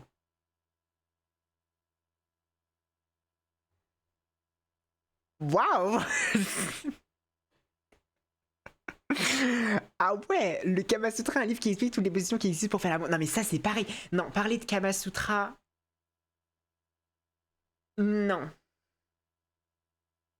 non, non, je sais pas. Je sais pas. Qu'est-ce qu'il ne faut pas faire? D'abord, il ne faut pas faire l'amour si on n'en a pas envie. On a le droit de changer d'avis, même au dernier moment, même si on est déjà tout nu. Bien. Et si on le fait, le plus important est de prendre son temps pour laisser monter le désir bip. Parfois, le garçon veut tellement faire l'amour avec une fille qu'il bip un peu trop vite ou trop fort dans le bip de son amoureux. C'est très désagréable pour les filles. Plus on est doux et tendre, plus c'est agréable de faire l'amour. Bien. Bien. C'est bien qu'ils aient mis ça. Après, tous les trucs en mode genre, est-ce qu'on est obligé de se mettre tout nu? Bon, tout ça, vous connaissez, hein. Pourquoi les filles ont parfois peur de ne pas avoir un bip fait comme celui des autres filles? Contrairement aux garçons qui voient le bip, qui voient leur bip et qui peuvent le comparer avec le bip des autres garçons, les filles ont du mal à voir comment leur bip à elles est fait parce qu'il est à l'intérieur de leur corps. Elles se demandent parfois si leur bip est comme celui des autres filles. Il est tout à fait normal de se poser cette question. Si on veut être rassuré, il suffit de demander à un médecin. Si je peux me permettre une petite nuisance, j'ai l'impression que là c'est plus... Oh, genre la raison pour laquelle les femmes comparent plus leur appareil génital que les hommes, c'est parce qu'il y a... Enfin, la seule pression qu'il y a... Enfin, que les hommes ont avec leur D, c'est vraiment genre, est-ce qu'elle est assez grosse? That's it. Genre littéralement that's it. Alors que pour les femmes, c'est genre... Enfin, il y a ce truc de genre l'épilation, la taille des lèvres, la grosseur des lèvres, la longueur de certaines parties, l'hyperpigmentation. Genre, voyez ce que je veux dire? Genre là, j'ai l'impression que c'est un peu trop un truc en mode genre, ah bah, vu qu'elle voit pas, non, non, non. C'est le patriarcat la raison. Genre, je pense que c'est important de remettre les aiguilles à l'heure. La raison, c'est le patriarcat. C'est pas parce que ça se voit pas ou je sais pas quoi. Genre, c'est simplifié, mais genre, fois 1 milliard, c'est pas ouf, hein, je trouve. Pourquoi on a peur de parler d'amour? C'est aussi la pudeur. L'amour, c'est très intime. Non, non, non, bon. Voilà. On peut poser toutes les questions qu'on veut sur l'amour et le bip à quelqu'un en qui on a confiance, nos parents, nos grands frères, notre grande sœur, un ami ou une personne comme le médecin. Bien. Bien, non, c'est bien. C'est bien. Je vais te montrer. Ah, mets ton doigt ici. Ah, c'est le truc où tu mets le doigt. Fais passer ton doigt dans le trou depuis l'autre côté pour faire le zizi du monsieur.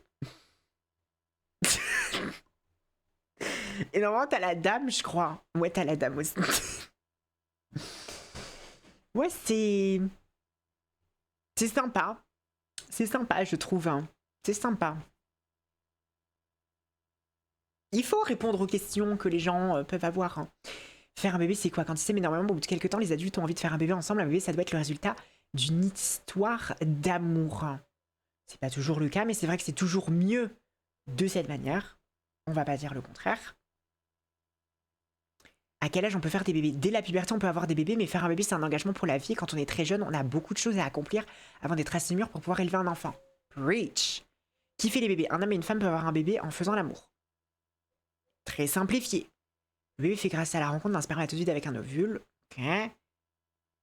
Quand un homme et une femme font l'amour, le bip de l'homme entre le bip de la femme où l'homme bip une petite quantité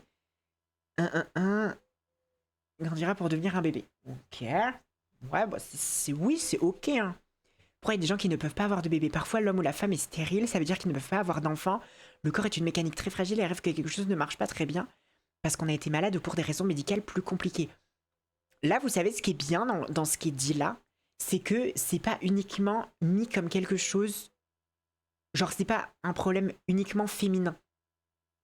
Parce que pendant très longtemps, moins maintenant je trouve, mais pendant très longtemps, genre, si jamais, je sais pas, la femme arrivait pas à tomber enceinte, c'était forcément genre à cause d'elle, et c'était elle qui avait un souci, et c'était elle qui fallait se poser des questions, machin et tout, et genre le mec, on s'en battait les couilles, on regardait même pas ses yeux coups, quoi. Là, je trouve que ça enlève un peu ce truc, sachant que c'est lu par des... Bah, forcément par des personnes plus jeunes, forcément t'inculques beaucoup plus facilement ce truc de... C'est pas uniquement la faute de la femme, ça peut être la faute des deux. Et c'est bien, c'est comme ça qu'on soigne toute une génération, quoi. Il y a des solutions pour des gens qui s'aiment puissent avoir un bébé s'ils sont stériles. La médecine permet de fabriquer les petits œufs sans faire l'amour en prenant un ovule de la maman et un spermatozoïde du papa. Ce petit œuf sera placé dans le ventre de la maman. Il va avoir un bébé comme tous les autres, ça s'appelle fécondation in vitro. Et si ça marche toujours pas, Est-ce que les enfants adoptés ont été faits comme les autres? Bien sûr. Oh mon dieu.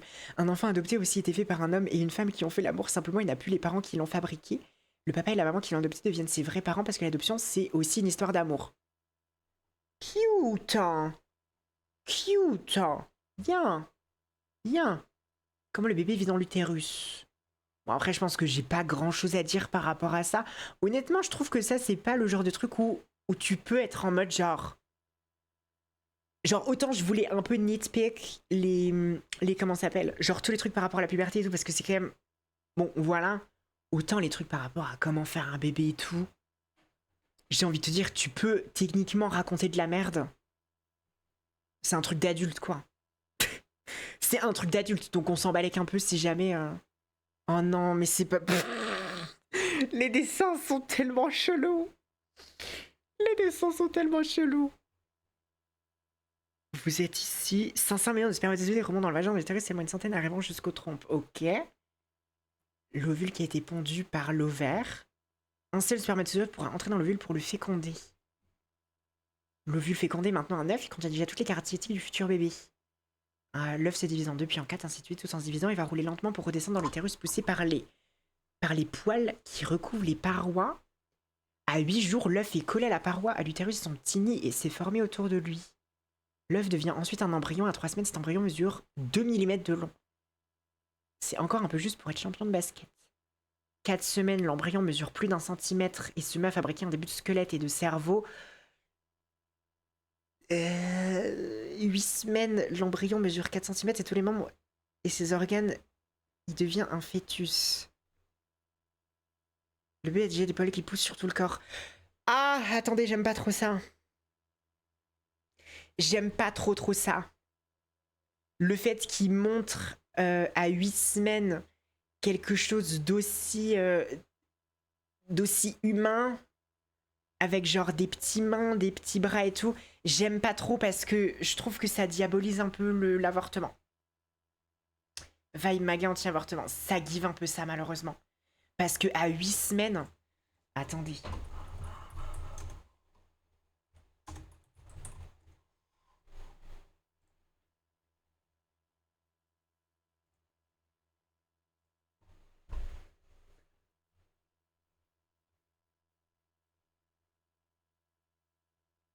Voilà. On est loin, hein. Je trouve qu'on est quand même relativement loin de... Bon. C'est pas trop la même chose, quoi. Il y a pas les petites mains, il y a pas les yeux, il y a pas le petit nez. Non, voyez. J'aime... Ça me caresse un peu dans le mauvais sens du poil. Après, bon. Enfin, je pense pas que ça soit genre vraiment fait en mode genre... N'avortez pas, non, c'est genre... Bon, je pense pas que c'est fait dans ce sens-là, mais... C'est pas une bonne... une bonne image, je trouve, à avoir. Vous voyez ce que je veux dire?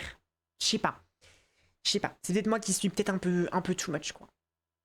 Sentir le bébé, 9 mois c'est la naissance. Ok, le bébé sort. Comment c'est que le bébé va naître? Bon, après ça c'est vraiment des trucs... Je vois ses cheveux qui...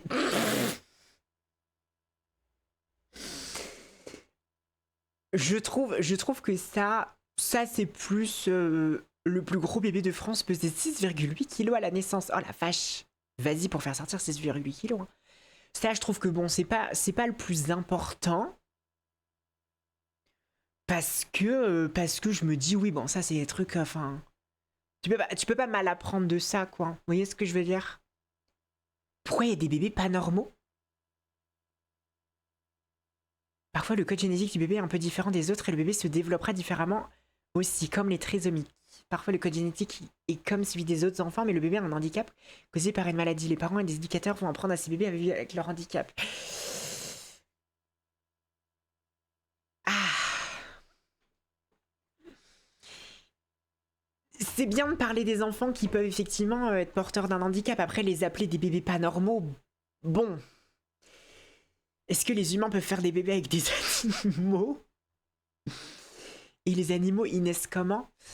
Ouais, bon, c'est sympa, ils ont rajouté un petit truc avec les animaux, mais bon, ça pareil, on s'en fout un peu, je trouve. Se protéger. Ça peut être intéressant. Ça peut être intéressant. La contraception, c'est quoi? Quand deux personnes désirent faire l'amour ensemble, ils ne veulent pas forcément faire un bébé. Pour faire l'amour sans avoir de bébé, il faut apprendre à se protéger. Très important. La contraception, c'est quoi? Ce sont les différents moyens pour éviter d'avoir un bébé quand on fait l'amour. Rigolez, moi au moins, j'aurais pas un bébé. Oh. Il est chou, Titeuf. Il est chou quand même, je trouve. Hein. Comment ça marche la contraception? Il existe plusieurs moyens de se protéger. Les filles peuvent prendre la pilule ou les garçons peuvent mettre un préservatif. Excusez-moi si je peux me permettre. La pilule et le préservatif ne sont c'est pas équivaut, c'est pas la même chose. La pilule protège contre une potentielle grossesse, mais pas contre les IST. Le préservatif protège contre une potentielle grossesse et aussi contre les IST. Bon. Bof bof, hein, la façon dont c'est dit. Surtout qu'en plus 2001, bon certes, effectivement, ça date un peu des années 80, mais genre 20 ans plus tôt, on avait vraiment genre tout ce qui est le sida et tout ça. Les gens qui ont écrit ça ont connu l'épidémie du sida, donc ils auraient... Enfin, bon, si je peux me permettre. C'est quoi la pilule? La pilule existe pour l'instant seulement pour les filles. C'est une petite pastille qui contient des hormones. Les filles prennent une pilule tous les jours pendant 3 semaines et arrêtent pendant 1 semaine pour avoir leurs règles. Pas toutes, mais oui, enfin c'est simplifié. Après, enfin, tu pourrais aller encore plus loin et puis parler des pilules progestatives, des pilules sans œstrogène. Enfin, après, bon, c'est peut-être moi qui m'y connais peut-être un petit peu trop, mais bon. Comment ça marche la pilule? Les hormones qui sont dans la pilule vont donner l'ordre aux ovaires de ne pas pondre d'ovules pour faire un bébé. Il faut un ovule, un spermatozoïde, donc il n'y a pas d'ovule, il ne peut pas y avoir de bébé. Ok, aujourd'hui on trouve des distributeurs de préservatifs partout. On n'a même plus besoin d'entrer dans une pharmacie pour en acheter. C'est quoi un préservatif? C'est un autre moyen de contraception qui existe chez les garçons. C'est un capuchon en caoutchouc très fin qui se met sur le bip des garçons avant de faire l'amour. Comment on prend un préservatif? Quand le bip est en bip, on enfile dessus le capuchon de caoutchouc en le déroulant doucement. Ok. Comment ça marche un préservatif? Comme son bip est recouvert lorsque le garçon bip, le bip qui est expulsé reste enfermé dans le capuchon de caoutchouc et ne peut pas aller dans le bip de la fille pour rejoindre l'ovule. Ok. Simple, mais ok, je trouve. Je pense qu'ils ont voulu pousser le truc où c'est Titeuf qui pose la question en étant un peu con, mais c'est pas très intelligent de le faire comme ça, quoi. Je pense que oui, c'est vraiment ce truc de genre question-réponse, genre question un peu enfantine, parce que justement on dédramatise et tout, mais bon. Après, enfin, je trouve que dans ce genre de sujet, c'est bien quand même d'aller genre assez loin et d'apporter quand même assez de détails parce que ça concerne quand même la santé et la vie de certaines personnes en fait, tout simplement. Vous voyez ce que je veux dire? Genre moi c'est pour ça que moi je trouve que c'est important quand même d'aborder ce genre de sujet et de répondre à tout type de questions parce que bah justement enfin ça peut être une souffrance pour certaines personnes alors que ça ne devrait pas. Vous voyez ce que je veux dire? C'est quoi l'hygiène? C'est l'ensemble des précautions à prendre pour éviter d'attraper des maladies, garder un corps sain et propre parce que c'est beaucoup plus agréable que de sentir mauvais. C'est quoi une maladie sexuelle? C'est une maladie qui se situe au niveau du bip. Quand on fait l'amour, on peut parfois attraper une maladie sexuelle ou les transmettre. Ces maladies sexuelles ne sont pas graves du tout, mais d'autres peuvent être très graves comme le sida. Une maladie qui se situe au niveau du zizi.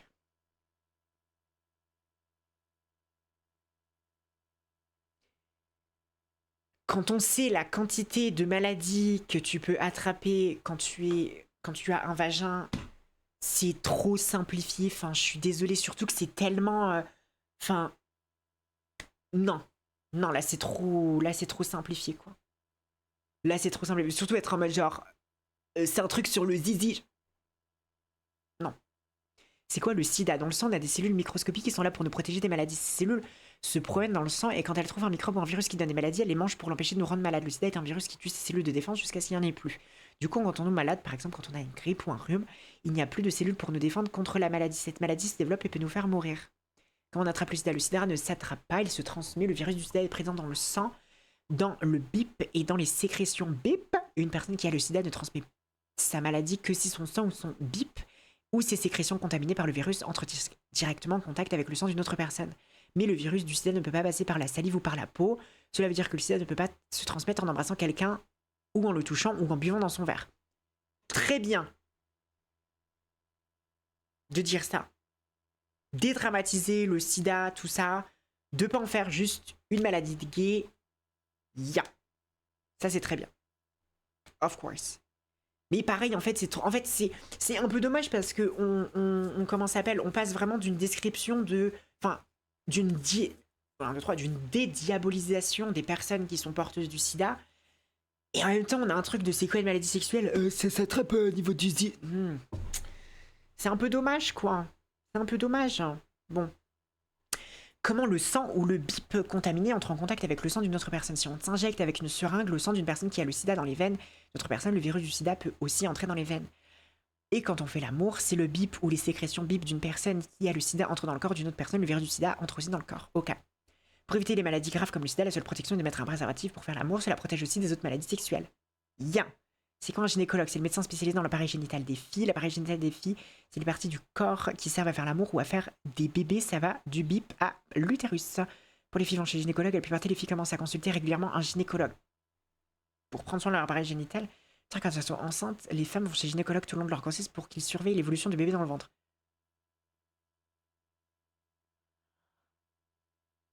Il y a un peu cette croyance, bon évidemment, ce que je vais dire ça va être genre pour un peu tout le monde, mais il y a un peu cette croyance que genre, quand t'as un vagina, t'es genre, en mode genre il faut aller chez le gynéco genre tous les ans et puis checker ça, genre comme quand tu vas chez le dentiste et tout. C'est pas complètement vrai, enfin c'est genre évidemment si jamais t'as un souci à ce niveau-là, va consulter, y a pas de souci, mais dans la plupart des cas, consulter chez ton médecin généraliste ça suffit. T'as pas nécessairement besoin d'aller voir un gynécologue. Obviously, c'est toujours mieux de le faire. Mais si jamais vous vous sentez pas du tout à l'aise avec le fait de faire ça, sachez que c'est vrai. Enfin, un gynécologue, c'est vraiment genre un spécialiste. C'est comme.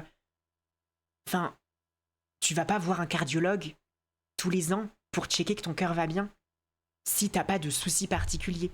Bah, c'est pareil avec un gynéco, quoi. Vous voyez ce que je veux dire? Donc voilà. Donc vous stressez pas trop par rapport à ça, c'est pas à ce point. Le truc en mode genre, oh my god, il faut absolument le faire parce que sinon c'est la merde. Genre, non, vous êtes tranquille. Sauf le frottis des 25 ans par contre, ça c'est obligatoire, n'oubliez pas. Est-ce que les garçons ont un gynécologue? On l'appelle andrologue. Les garçons vont beaucoup moins souvent chez les spécialistes de l'appareil génital. L'appareil génital des garçons est moins compliqué et mieux protégé que celui des filles. Ne consulte donc pas aussi régulièrement un andrologue. Mais si un garçon a une maladie au niveau du bip, il peut aller voir un andrologue ou un urologue selon le pays où il habite pour être soigné.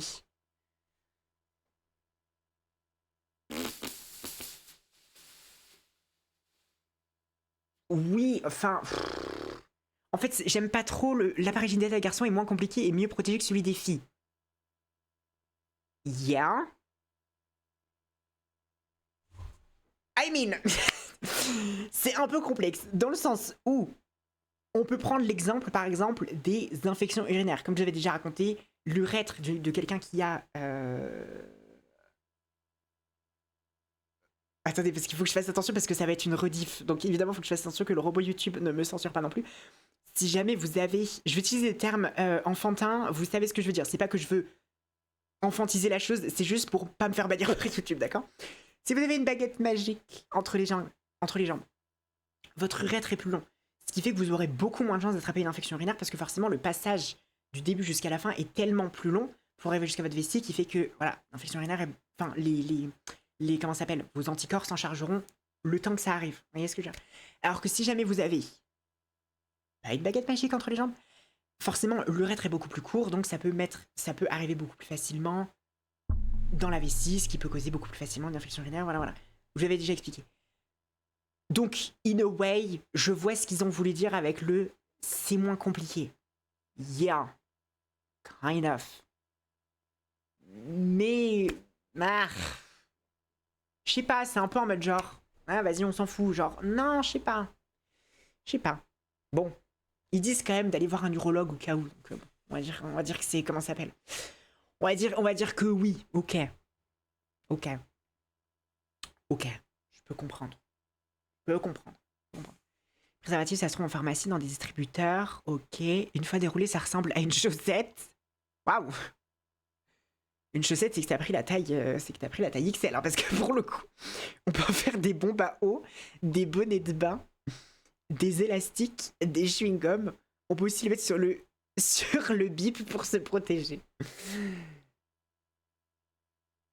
Apparemment, faut voir un proctologue tous les ans. Un proctologue tous les ans. Oh waouh, bah si jamais t'as 75 ans, oui, éventuellement.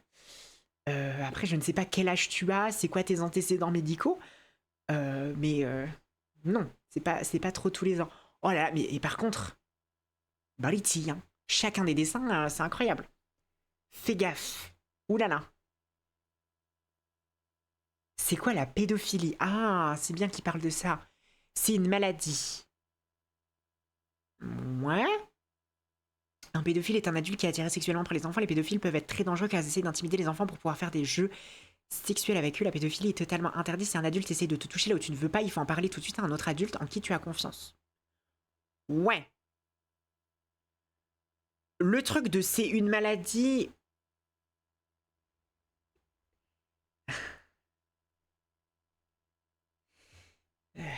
Je sais pas. Je sais pas. Il y a un peu un truc en mode genre... Oui, mais en même temps, en fait, il y a un peu genre une partie de moi qui suis un peu en mode genre... Technically, oui. Mais en même temps, j'ai un peu l'impression que c'est un peu trop utilisé pour dédramatiser le pédophile. Et être en mode genre, non mais c'est pas de sa faute, c'est parce qu'il est malade. Vous voyez ce que je veux dire? Je sais pas trop, là, j'avoue. Là, j'avoue, je sais pas trop. Quand ils disent maladie, c'est pour intégrer le truc de c'est pas normal. Après, ouais, je pense. Je pense qu'il y a peut-être un peu ce truc de genre, oui, c'est que c'est pas normal. Oui, je pense que c'est ce qu'ils ont potentiellement voulu dire. Je sais pas. Je suis pas trop sûre. C'est quoi l'inceste? Un inceste, c'est avoir des désirs bip pour une personne du même sang, son fils, sa fille, sa... Excusez-moi, son frère, sa sœur, son neveu, sa nièce, etc. Là aussi, lorsqu'une personne de ta famille essaye de te toucher là où tu ne veux pas, tu dois vite en parler à un adulte en qui tu as confiance de manière générale. Sache que personne n'a le droit de te toucher si tu ne le veux pas ou si tu te sens que ce geste n'est pas normal. Ton corps est à toi. Si tu ne veux pas que quelqu'un te touche, tu dois lui interdire. Ce n'est pas méchant, c'est ton droit. Bien sûr. Bien sûr. Oui. Comment on sait qu'un geste n'est pas normal? Il y a des gestes d'affection qu'on se fait régulièrement qui sont parfaitement normaux. Mais si tu as l'impression, même tout au fond de ton cœur, qu'un adulte a fait un geste qu'il n'aurait pas dû faire, il faut prévenir un autre adulte. Le meilleur moyen de savoir s'il se passe quelque chose d'anormal, c'est de poser la question. Ok. Au moindre doute, tu dois en parler. Si tu ne veux pas en parler à quelqu'un de ta famille, tu peux téléphoner à des organismes qui protègent les enfants, mais seulement pour poser des questions. Les personnes qui travaillent dans ces organismes sont là justement pour te répondre. Tu peux les appeler juste pour te renseigner, même sans donner ton nom. N'appelle jamais ces numéros pour faire une blague, parce qu'en téléphonant sans raison, tu empêcherais la personne que tu appelles de répondre à un autre enfant qui a vraiment besoin de parler. Yeah, c'est bien, je trouve. Plus ils mettent les numéros et tout. Allo enfance maltraitée, ligne azur. Je sais pas si c'est toujours d'actualité, hein. Je pense que ça a peut-être changé parce que c'est en 08. Je crois pas que ça existe encore, le 08, pour le coup. Zizi bonus. Oh, attendez. 6 expressions pour nommer le zizi des garçons. Le robinet, le piquet, le poireau, le manche, le gourdin, le sifflet. D'accord. Les femmes qui ne peuvent pas avoir de bébé avec le bip de leur amoureux peuvent demander du bip dans une banque prévue pour ça. La première banque de bip date de 1973. Ça va être le distributeur automatique. La réplique qui tue, je t'offre un verre, c'est ça, va m'attendre au robinet des toilettes. Hein? J'ai pas compris la blague. La bouche sans dents, le trou, le berlingot, le con. Je savais pas que ça avait ce nom. Putain, c'est long, hein. Ils en ont mis des trucs. Ils en ont mis des trucs dans le bouquin.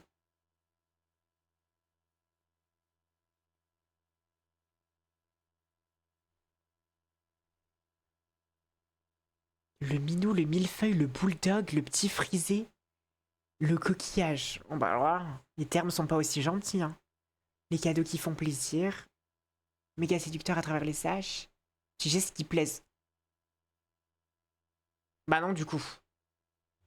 Oh, c'est dommage, ils font tout un truc sur le consentement et ensuite ils l'abandonnent. Oh, faut savoir, hein. Bon, après, c'est genre pour rire, quoi. Oui, bon, après, c'est genre la blague. Et t'as l'index. Bon. Qu'est-ce qu'on en pense de ce bouquin? Moi, j'ai envie de vous dire... pour 2001, je trouve que c'est pas catastrophique. Vous voyez ce que je veux dire? C'est pas complètement catastrophique.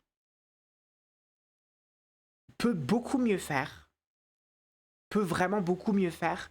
Mais je pense que si tu prends en considération qu'on est vraiment en 2001 et que c'est vraiment un truc genre quand même humoristique, genre c'est quand même Titeuf et tout, je me dis que ça peut un peu passer. Vous voyez ce que je veux dire? Dans les grandes lignes. Après, évidemment, je pense que dans tous les cas, enfin, quand tu éduques un enfant, un ado à ce genre de truc, je pense que dans tous les cas, t'es pas censé genre lui donner un bouquin, lui dire lis ça et ensuite tu te casses. Genre, je pense que c'est bien d'avoir genre plusieurs bouquins. Je pense que c'est bien d'avoir plusieurs moyens, d'avoir plusieurs approches. Je pense que c'est bien d'être un adulte présent pour pouvoir répondre aux questions de cette personne. Et je pense que c'est bien. C'est bien. Mais évidemment, genre, c'est pas suffisant. Il en faut plus. Vous voyez? Voilà. Pour un truc qui a 25 ans, en vrai, c'est good parce que la sensibilisation à ça à l'époque, encore aujourd'hui, est cata. Donc c'est toujours ça. Mais oui, après, c'est vrai qu'on peut quand même reconnaître que ça a quand même 25 ans. Le bouquin est plus vieux que moi, quand même. Genre, ça a quand même 25 ans. Et le fait que ça parle aussi normalement d'homosexualité, que ça parle, enfin, que ça aborde certains sujets avec vraiment, genre, une certaine légèreté et tout ça. Et que en plus de ça, ça parle aussi. Enfin, il n'y a pas tant de tabous dans le livre. Enfin, ils sont pas en mode. Oui, si jamais t'es une femme et que tu portes une serviette hygiénique, faut surtout pas que les gens sachent, faut le cacher, machin et tout. Je trouve que c'est bien. Et puis c'est vrai qu'en plus, en ce moment, on est là en train de dire genre oui, ça manque de ci, ça manque de ça, ça manque de ci, ça manque de ça. Mais regardez l'état dans lequel c'est à l'heure actuelle. Je pense que franchement, on n'est pas. On est carrément revenu avant 2001 en fait, j'ai l'impression. Donc, en soi, je me dis, c'est pas dégueu. C'est sympa pour son époque. Peut mieux faire. Mais j'ai pas non plus envie de complètement cracher dessus, sachant que ça fait un bon boulot sur certains points. Vous voyez ce que je veux dire?